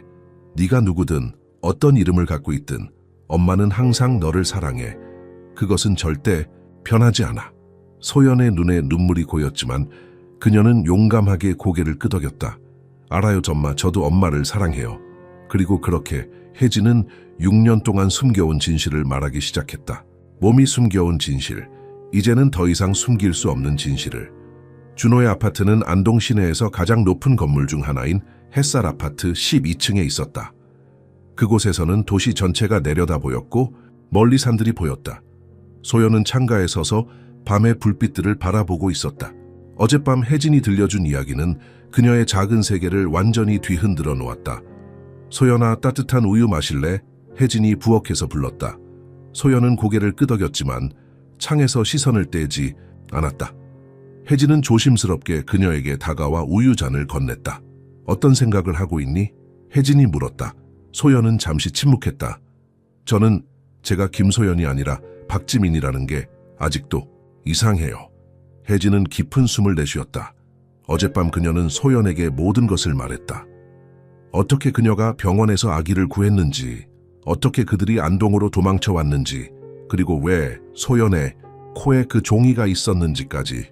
물론 그녀는 9살 아이가 이해할 수 있는 방식으로 설명했다. 하지만 소연은 놀라울 정도로 차분하게 받아들였다. 넌 여전히 너야. 혜진이 부드럽게 말했다. 이름은 그저 이름일 뿐이야. 소연은 생각에 잠긴 듯 고개를 기울였다. 엄마는 제 진짜 엄마가 아니에요? 그 질문은 혜진의 심장을 찔렀다. 혈연적으로는 아니야. 하지만 사랑으로는 나는 분명히 너의 엄마야. 그럼 제 진짜, 아니, 제 생물학적 엄마는 어디 있어요? 혜진은 이 질문을 두려워했다. 정재호가 말한 대로 김미라가 정말 죽었다면 소연은 자신의 뿌리를 영원히 알 수 없을 것이다. 우리는 아직 확실히 알지 못해. 혜진이 정직하게 대답했다. 하지만 준호 선생님이 도와주고 계셔. 우리는 진실을 찾아낼 거야. 준호는 그 순간 방에 들어왔다. 그는 전화 통화를 마친 직후였고 그의 표정은 심각했다. 무슨 일이에요? 혜진이 물었다. 준호는 소연을 바라본 후 혜진에게 눈짓했다. 혜진은 이해했다. 소연아, 잠시 TV 좀 볼래? 엄마랑 준호 선생님이 이야기할 게 있어. 소연은 고개를 끄덕이고 거실로 갔다. 그녀가 들리지 않는 거리에 있게 되자 준호가 말했다. 김미래, 대해 조사해봤습니다. 혜진의 심장이 빨리 뛰기 시작했다. 그래서요? 그녀가 정말 죽었나요? 준호는 깊은 숨을 내쉬었다. 네, 그리고 아니요. 공식 기록상으로는 김미라는 6년 전에 교통사고로 사망했습니다. 하지만요? 몇몇 동료들에게 연락해서 알아봤습니다. 사망 증명서에는 의심스러운 점이 있어요. 서명한 의사가 실제로는 그 당시 해외에 있었거든요. 그리고 부검 보고서도 없습니다. 혜진은 충격을 받았다. 그럼 그녀가 살아있다는 말인가요? 가능성은 있습니다. 그리고 더 중요한 것은 김미라가 지민을 출산한 후 그녀는 병원에서 사라졌다는 겁니다. 퇴원 기록이 없어요. 혜진은 이 정보를 소화하려고 노력했다. 그녀가 도망쳤을까요? 아니면 그들이 그녀를 해쳤을까요? 준호는 고개를 저었다. 아직은 모릅니다. 하지만 저는 이 사건이 소연 한 명에 관한 것이 아니라고 생각합니다. 정재호와 그의 병원은 여러 아기들을 불법으로 입양시켰을 가능성이 높습니다. 그리고 그 과정에서 어머니들에게는 아기들이 사망했다고 거짓말을 했을 거예요. 혜진은 충격과 분노로 떨었다. 이 모든 것을 밝혀야 해요. 모든 어머니들과 아기들을 위해서. 그건 위험할 수 있습니다. 준호가 경고했다. 정재호는 강력한 사람입니다. 그는 정치인들, 경찰, 심지어 검찰까지 영향력을 가지고 있을 거예요. 그럼 어떻게 해야 하죠? 준호는 진지한 표정으로 말했다. 증거가 필요합니다. 확실한 증거. 그리고 그것을 믿을 수 있는 사람들에게 전달해야 합니다. 그때 준호의 전화가 울렸다. 그는 전화를 받고 잠시 대화를 나눈 후 충격받은 표정으로 전화를 끊었다. 무슨 일이에요? 혜진이 물었다. 병원에서 전화가 왔어요. 누군가가 저의 사무실을 뒤졌다고 합니다. 컴퓨터가 파손되었고 파일들이 사라졌어요. 혜진은 손으로 입을 가렸다. 정재호의 사람들이겠죠? 거의 확실합니다. 그들은 소연의 수술 기록과 그 종이에 대한 모든 증거를 없애려는 것 같아요. 혜진은 소연을 바라보았다. 소연은 TV를 보는 척하고 있었지만 사실은 그들의 대화에 귀를 기울이고 있었다. 우리는 여기서 안전할까요? 혜진이 걱정스럽게 물었다. 준호는 생각에 잠겼다. 당분간은 그럴 겁니다. 하지만 장기적으로는 우리는 더 강력한 보호가 필요합니다. 어떤 보호요? 언론, 준호가 단호하게 말했다. 이 이야기를 알려야 합니다. 대중의 눈이 많아질수록 정재호가 당신들을 해치기는 더 어려워질 거예요. 혜진은 불안해 보였다. 하지만 그렇게 하면 소연의 정체성이 공개될 거예요. 그녀가 그것을 감당할 수 있을까요? 준호는 부드럽게 미소 지었다. 그녀는 당신이 생각하는 것보다 더 강합니다. 그리고 이것은 단지 소연에 관한 것이 아닙니다. 다른 아기들과 어머니들도 있을 수 있어요. 혜진은 깊은 생각에 잠겼다. 그녀는 소연을 보호하기 위해 모든 것을 할 준비가 되어 있었다. 하지만 준호의 말도 맞았다. 이것은 더 큰 문제였다. 시간이 필요해요. 그녀가 마침내 말했다. 소연과 이야기해야 해요. 그녀의 동의 없이는 이 결정을 내릴 수 없어요. 준호는 이해하는 듯 고개를 끄덕였다. 물론입니다. 하지만 너무 오래 기다리지 마세요. 정재호는 이미 움직이고 있습니다. 그날 밤 혜진은 소연의 침대 옆에 앉아 있었다. 소연은 이미 잠들어 있었다. 그녀의 얼굴은 평화로웠지만 그녀의 눈꺼풀 아래에서 눈이 빠르게 움직이는 것으로 보아 꿈을 꾸고 있는 것 같았다. 혜진은 소연의 머리카락을 부드럽게 쓰다듬었다.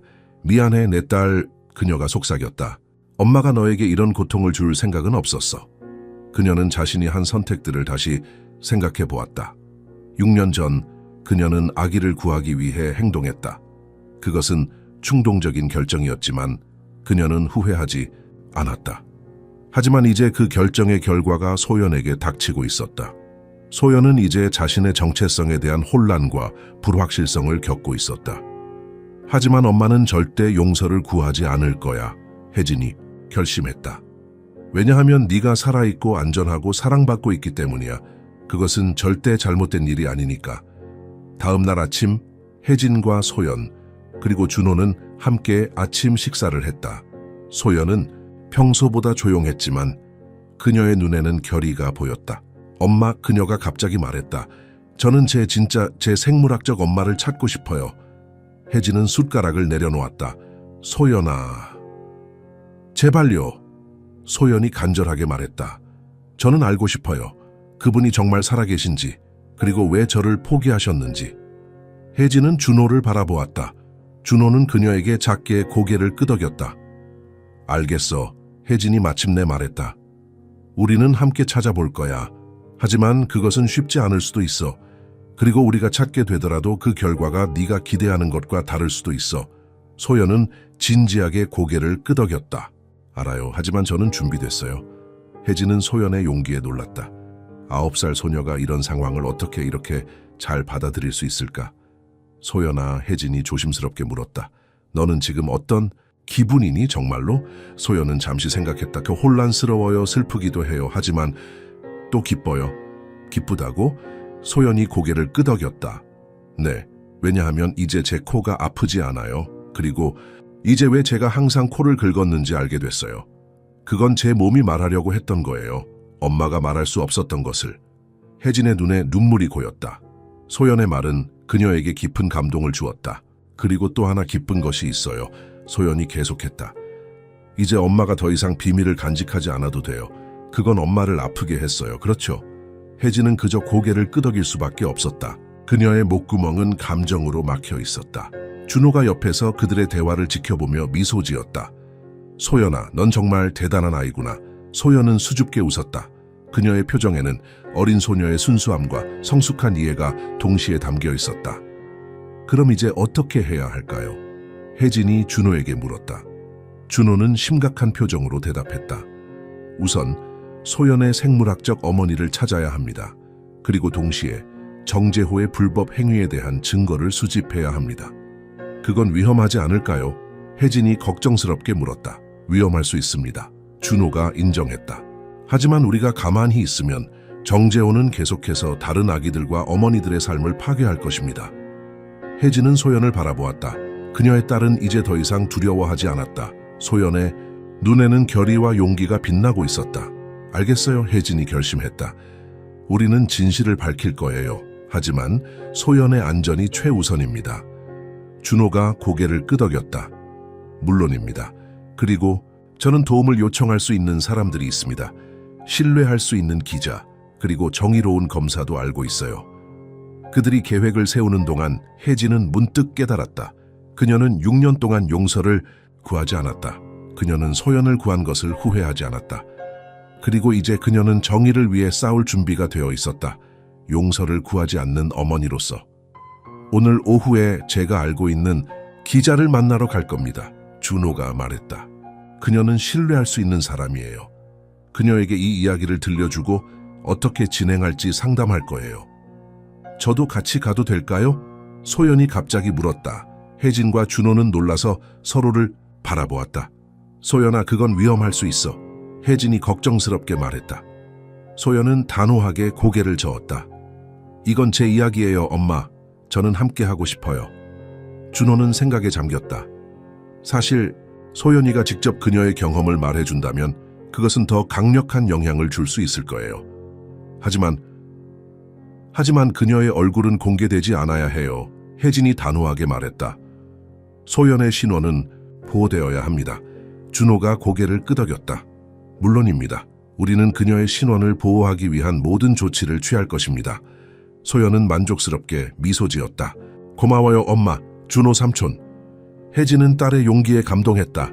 그리고 그 순간 그녀는 확신했다. 그들은 이 싸움에서 이길 것이다. 함께라면. 안동 시내의 한 조용한 카페, 창가 자리에 혜진과 소연, 준호가 앉아 있었다. 맞은편에는 30대 중반의 단정한 차림의 여성이 노트북을 펼쳐놓고 있었다. 그녀는 서울에서 온 박지원 기자였다. 안경 너머로 날카로운 눈빛을 빛냈지만 그녀의 표정은 따뜻했다. 이런 용기 있는 결정을 내려주셔서 감사합니다. 지원이 말했다. 특히 소연이에게는 더욱 감사해요. 이렇게 어린 나이에 이런 어려운 결정을 내리는 건 정말 대단한 일이에요. 소연은 수줍게 미소 지었다. 그녀는 모자와 마스크로 얼굴을 가리고 있었다. 신원 보호를 위한 조치였다. 저는 그냥 진실이 알려지길 바라요. 소연이 작은 목소리로 말했다. 저 같은 아이들이 더 있을 수도 있잖아요. 지원은 감동받은 표정으로 고개를 끄덕였다. 그래, 내 말이 맞아. 이제 너희의 이야기를 자세히 들려줄래? 혜진이 깊은 숨을 내쉬고 이야기를 시작했다.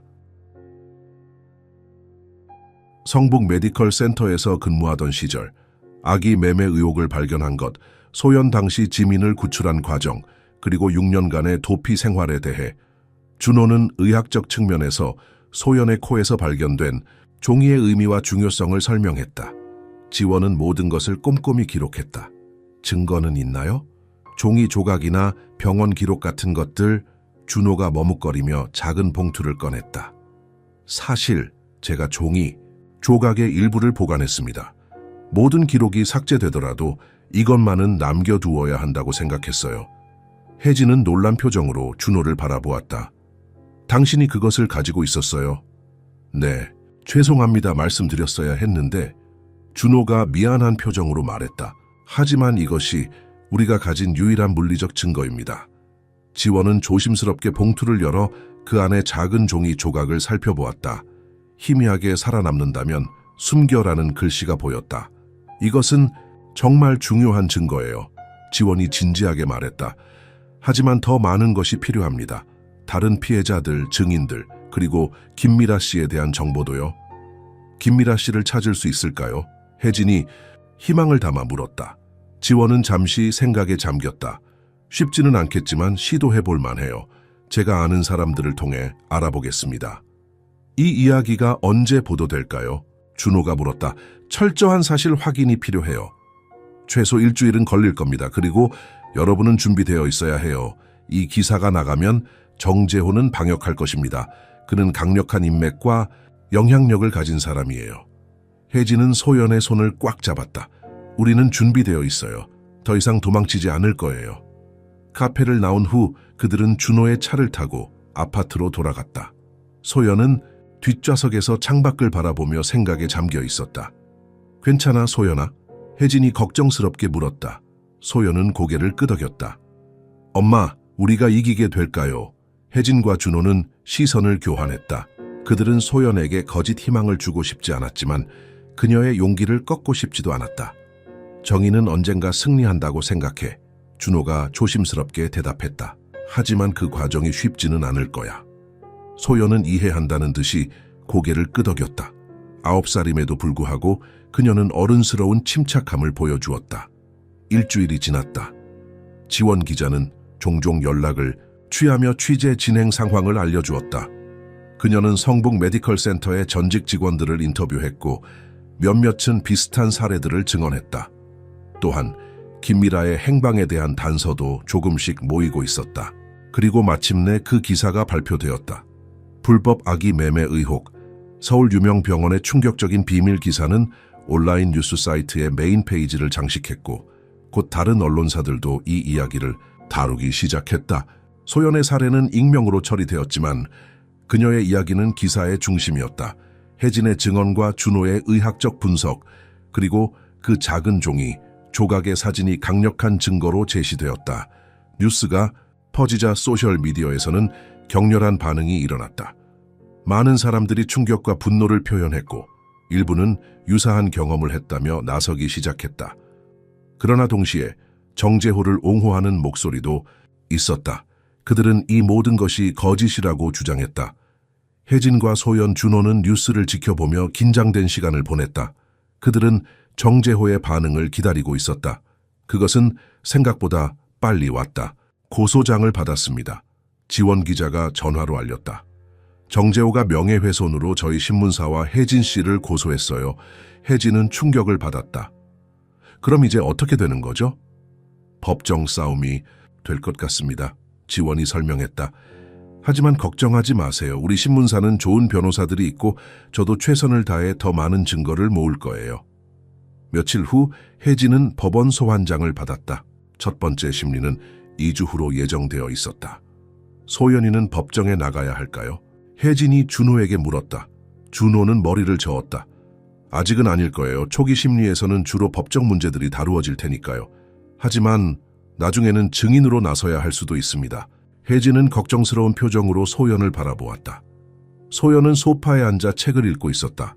표면적으로는 평온해 보였지만 혜진은 소연이 내면의 불안을 감추고 있다는 것을 알았다. 법정, 날이 다가왔다. 혜진은 준호와 함께 안동지방법원에 도착했다. 신문사 측 변호사들과 지원 기자가 그들을 맞이했다. 준비됐어요? 수석 변호사인 이태준이 물었다. 혜진은 긴장하면서도 단호하게 고개를 끄덕였다. 네, 진실을 말할 준비가 되어 있습니다. 법정에 들어서자 혜진은 맞은편에 정재호가 앉아있는 것을 보았다.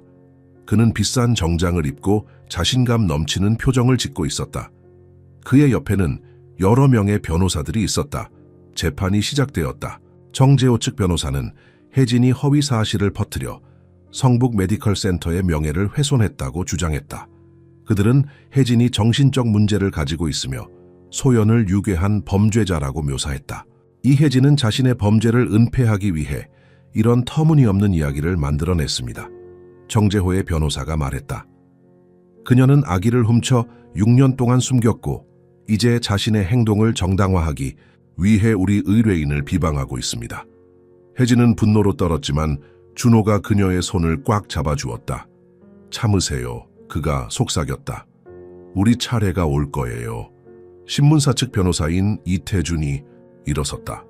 재판장님, 우리는 이혜진 씨의 주장이 사실임을 증명할 수 있는 증거들을 가지고 있습니다. 병원 내부 문서, 전직 직원들의 증언, 그리고 무엇보다 소연의 코에서 발견된 종이, 조각이 이를 뒷받침합니다. 재판장은 양측의 주장을 진지하게 들은 후 심리를 2주 후로 연기했다. 양측은 더 많은 증거를 제출해 주시기 바랍니다. 특히 김미라라는 인물에 대한 정보가 중요할 것 같군요. 법정을 나오는 순간 기자들이 몰려들었다. 혜진은 준호와 변호사들의 보호 아래 질문을 피해 빠르게 빠져나왔다. 어땠어요? 집에서 기다리고 있던 소연이 물었다. 혜진은 안심시키는 미소를 지었다.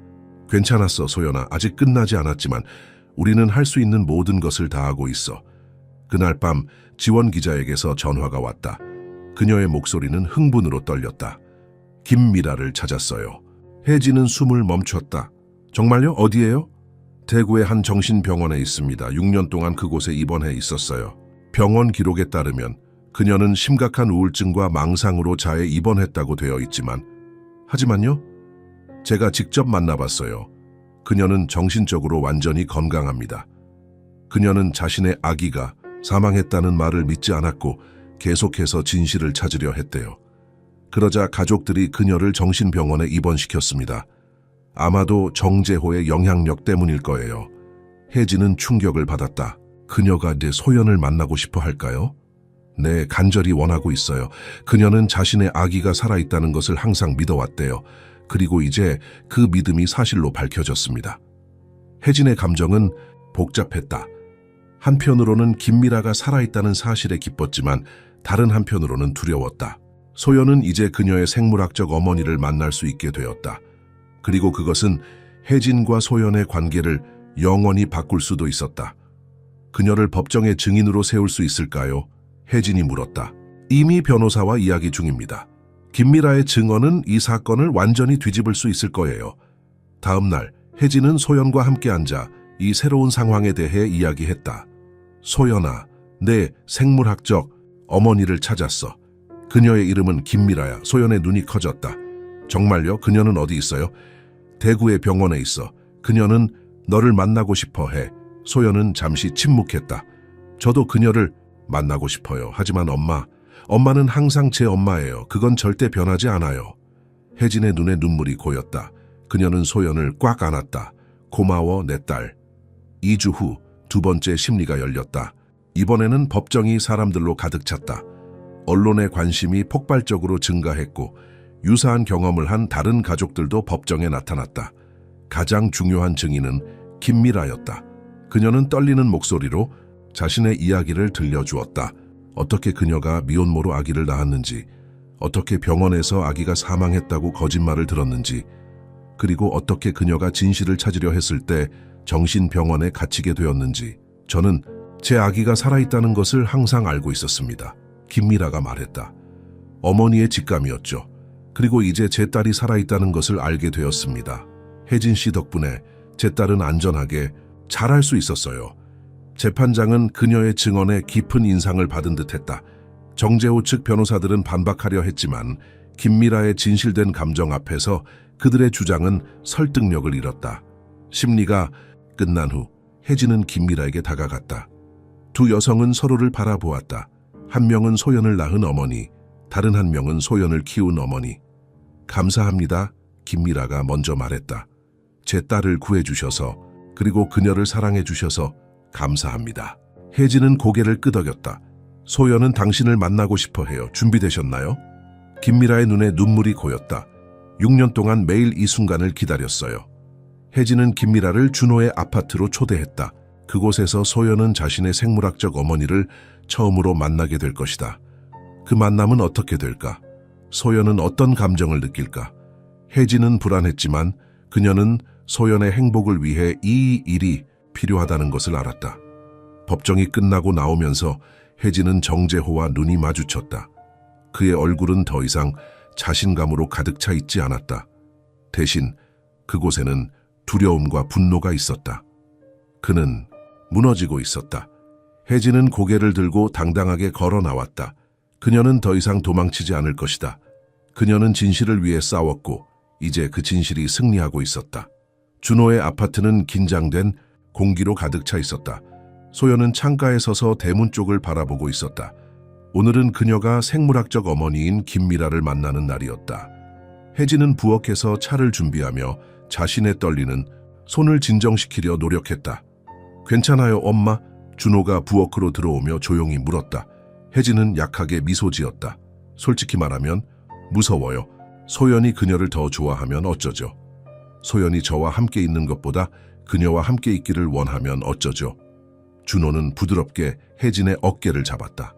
그런 일은 없을 거예요. 소연은 당신을 사랑해요. 그건 변하지 않을 거예요. 그때 초인종 소리가 들렸다. 소연이 창가에서 돌아서서 혜진을 바라보았다. 그녀의 눈에는 기대와 두려움이 섞여 있었다. 왔어요. 소연이 작은 목소리로 말했다. 혜진은 깊은 숨을 내쉬고 현관으로 향했다. 문을 열자 김미라가 서 있었다. 그녀는 36세였지만 병원 생활로 인해 더 나이 들어 보였다. 그녀의 표정은 긴장되어 있었고 손에는 작은 선물 상자를 들고 있었다. 들어오세요. 혜진이 최대한 따뜻하게 말했다. 김미라는 고개를 숙여 인사하고 조심스럽게 안으로 들어왔다. 그녀의 시선은 즉시 거실에 서 있는 소연을 찾았다.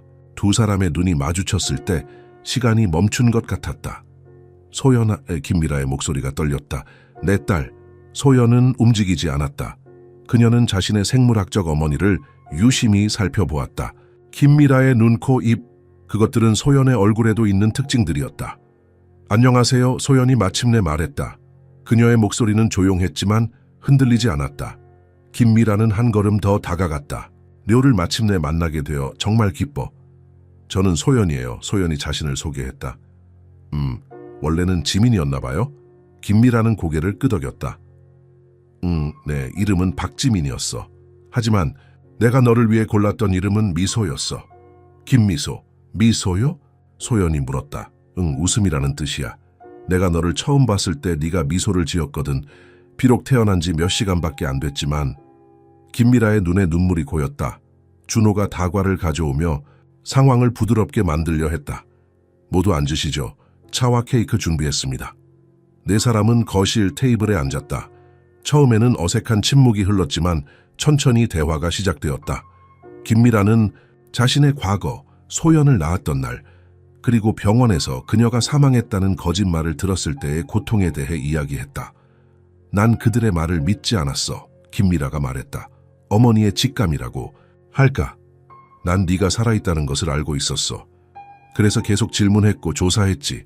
하지만 곧 가족들이 날 불안정하다고 여기기 시작했고 결국 정신병원에 입원시켰어. 6년 동안요? 소연이 충격받은 표정으로 물었다. 김미라는 고개를 끄덕였다. 처음에는 잠시라고 생각했어. 하지만 날이 주가 되고 주가 달이 되더니 그들은 계속해서 내가 아직 준비되지 않았다고 말했어. 약물로 내 생각을 흐리게 만들었지. 하지만 난 절대 포기하지 않았어. 네가 살아있다는 믿음을. 혜진은 이 이야기를 들으며 가슴이 아팠다. 그녀는 김미라가 겪은 고통에 공감했다. 두 여성 모두 다른 방식으로 소연을 위해 고통받았다. 이건 너를 위한 거야. 김미라가 가져온 상자를 소연에게 건넸다. 병원에 있는 동안 나는 항상 너를 생각하며 이걸 만들었어. 소연은 조심스럽게 상자를 열었다. 안에는 손으로 정성스럽게 만든 인형이 있었다. 작고 소박한 천 인형이었지만 그것에는 엄청난 사랑이 담겨 있었다. 정말 예뻐요. 소연이 말했다. 인형을 조심스럽게 만지며 감사합니다. 김미라는 미소 지었지만 그 눈에는 슬픔도 함께 있었다. 난 매일 밤 이 인형에게 너에 대한 이야기를 들려주었어. 네가 어떻게 성장하고 있을지, 무엇을 좋아하게 될지. 소연은 인형을 가슴에 안았다. 그리고 천천히 그녀는 김미라에게 다가갔다. 저는 코를 자주 긁었어요. 6년 동안. 이제 왜 그랬는지 알아요. 제 몸이 제 진짜 이야기를 말하려고 했던 거예요. 김미라의 눈에서 눈물이 흘러내렸다. 그랬구나. 네 몸이 진실을 기억하고 있었던 거야. 그들은 몇 시간 동안 이야기를 나누었다. 소연은 자신의 성장 과정, 학교 생활 그리고 좋아하는 것들에 대해 이야기했다. 김미라는 열심히 들었고 모든 작은 세부 사항을 마음에 새겼다. 대화가 진행되는 동안 혜진은 점점 침묵해졌다. 그녀는 소연과 김미라 사이에서 형성되는 유대감을 지켜보았다. 그것은 아름다웠지만 동시에 고통스러웠다. 저녁이 되자 김미라는 떠날 시간임을 알았다. 다시 와도 될까? 그녀가 혜진에게 물었다. 혜진은 고개를 끄덕였다. 물론이죠. 소연이 원한다면요. 소연은 즉시 대답했다. 네, 다시 와주세요. 더 많은 이야기를 나누고 싶어요. 김미라는 떠나기 전에 조심스럽게 소연에게 다가갔다. 안아봐도 될까? 소연은 잠시 망설였지만 곧 고개를 끄덕였다. 김미라는 6년 만에 처음으로 자신의 딸을 품에 안았다. 그녀의 몸은 흐느낌으로 떨렸다. 내 딸, 내 소중한 딸. 그녀가 속삭였다. 소연은 처음에는 뻣뻣했지만 점점 긴장을 풀고 포옹에 응했다. 그러나 그녀의 눈은 혜진을 찾고 있었다. 혜진은 입술을 꽉 깨물며 미소를 지으려 노력했다. 김미라가 떠난 후 아파트는 다시 조용해졌다. 소연은 자신의 방으로 들어갔고 혜진은 설거지를 하며 생각에 잠겼다. 괜찮아요? 준호가 다시 물었다. 혜진은 솔직하게 대답했다. 아니요, 괜찮지 않아요. 하지만 이게 옳은 일이라는 건 알아요. 소연은 자신의 뿌리를 알 권리가 있어요. 당신은 정말 대단한 어머니예요. 준호가 진심으로 말했다. 혜진이 대답하려는 순간 소연이 거실로 나왔다. 그녀는 김미라가 준 인형을 안고 있었다. 엄마, 소연이 혜진을 불렀다. 같이 자도 돼요? 혜진은 미소 지었다. 물론이지 우리 딸. 그날 밤 혜진은 소연을 옆에 눕히고 그녀의 머리카락을 쓰다듬었다. 오늘 어땠어? 소연은 잠시 생각했다. 이상했어요. 하지만 좋았어요. 미라 이모는 친절해요. 이모라고 부르기로 했구나. 소연이 고개를 끄덕였다. 네, 그녀는 절 낳아주셨지만 엄마는 엄마예요. 그건 변하지 않아요. 혜진의 눈에 눈물이 고였다. 그녀는 소연을 꽉 안았다. 다음 날 아침 그들은 큰 뉴스를 들었다. 정재호가 체포되었다는 것이다. 김미라의 증언과 다른 피해자들의 추가 신고로 인해 검찰은 성북 메디컬 센터에 대한 본격적인 수사에 착수했다. 우리가 이겼어요. 준호가 흥분해서 말했다. 혜진은 안도의 숨을 내쉬었다. 6년 동안의 도피, 공포, 그리고 비밀이 마침내 끝났다. 소연은 이제 자신의 진정한 정체성을 알게 되었고 정재호는 자신의 범죄에 대한 책임을 지게 될 것이다. 그러나 그들의 여정은 아직 끝나지 않았다. 소연의 법적 신분, 김미라와의 관계, 그리고 이 모든 변화에 대한 소연의 적응까지 해결해야 할 일들이 많았다. 일주일 후 혜진은 준호와 함께 법원에 다시 갔다. 이번에는 소연의 법적 지위에 관한 심리였다. 김미라도 참석했다. 법정에서 판사는 3명의 어른을 바라보았다. 이 사건은 매우 특별한 상황입니다. 법적으로는 김미라 씨가 소연이의 생물학적 어머니이지만 이혜진 씨는 6년 동안 그녀를 키웠습니다. 소연이의 최선의 이익을 고려해야 합니다. 혜진과 김미라는 서로를 바라보았다. 두 여성 모두 소연을 사랑했고 그녀의 행복을 원했다. 저희는 합의했습니다, 판사님, 김미라가 말했다. 소연이는 계속해서 혜진 씨와 살 것입니다. 저는 방문 권한을 가지고 소연이의 삶에 참여하고 싶습니다. 하지만 혜진 씨가 그녀의 어머니입니다. 제가 아니라. 혜진은 놀라서 김미라를 바라보았다. 그녀는 이런 결정을 기대하지 않았다. 확실합니까, 김미라 씨? 판사가 물었다. 김미라는 고개를 끄덕였다. 네, 제가 소연이를 사랑하는 만큼 저는 그녀가 안정된 환경에서 자라길 원합니다. 혜진 씨는 훌륭한 어머니였습니다. 저는 그것을 방해하고 싶지 않아요. 저는 그저 제 딸의 삶의 일부가 되고 싶을 뿐입니다. 판사는 김미라의 결정에 감동한 듯했다.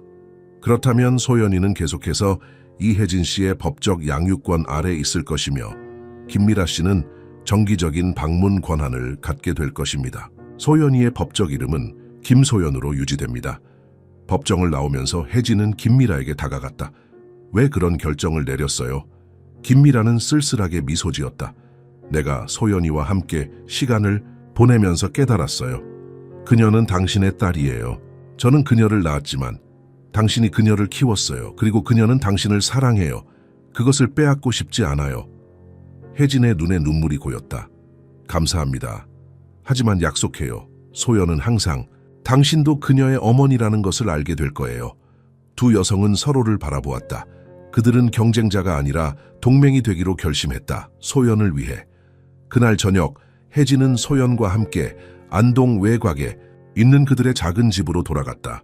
그 집은 6년 동안 그들의 안식처였다.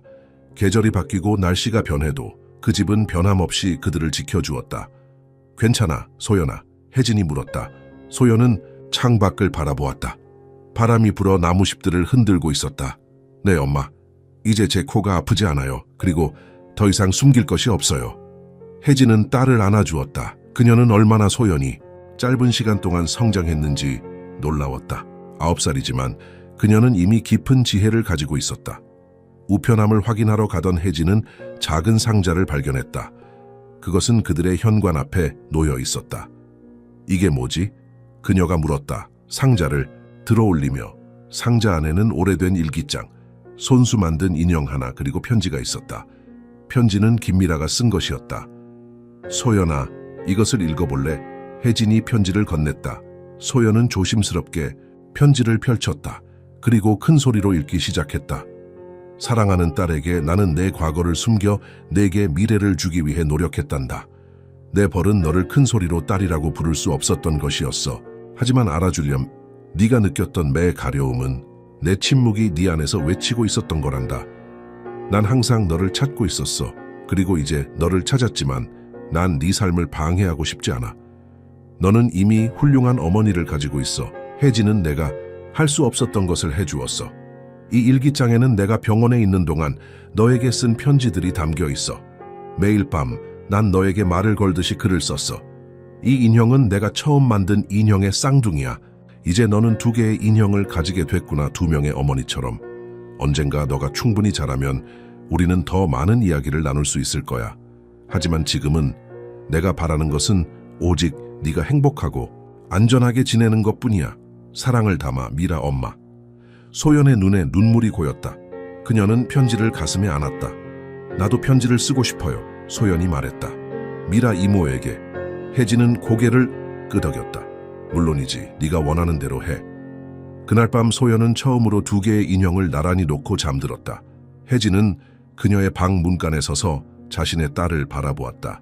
모든 폭풍우를 지나 그들은 마침내 평화를 찾았다. 바깥에서 바람이 나무잎들을 흔들었다. 그것은 마치 세상이 새로운 이야기를 속삭이는 것 같았다. 과거의 비밀은 이제 모두 밝혀졌고 미래는 새로운 가능성으로 가득 차 있었다. 혜진은 창밖을 바라보며 미소 지었다. 바람과 함께 온 편지처럼 때로는 가장 예상치 못한 순간에 가장 아름다운 선물이 찾아온다는 것을 그녀는 이제 알았다. 때로는 말하지 않는 것이 사랑의 가장 깊은 표현일지도 모릅니다. 당신이라면 세상의 비난을 감수하면서까지 아이를 지켜낼 수 있었을까요? 아무도 몰래, 혼자 울며 아이에게 진실을 숨긴 채 살아가는 그 무게를 견딜 수 있었을까요? 우리의 몸은 종종 말로 하지 못한 진실을 대신해 줍니다. 아이가 멈추지 않고 긁던 코는 단순한 증상이 아니라 말할 수 없었던 이야기의 흔적이었습니다. 그리고 그 흔적이 드러났을 때 우리는 사랑과 죄책감, 희생과 용서 사이에 진짜 감정을 마주하게 됩니다. 이 이야기가 여러분의 마음에 닿았다면 지금 영혼의 속삭임 채널을 구독해 주세요. 좋아요와 공유도 잊지 마시고 여러분이라면 어떤 선택을 했을지 댓글로 남겨주세요. 여러분의 목소리가 또 다른 이야기를 시작하게 될지도 모릅니다.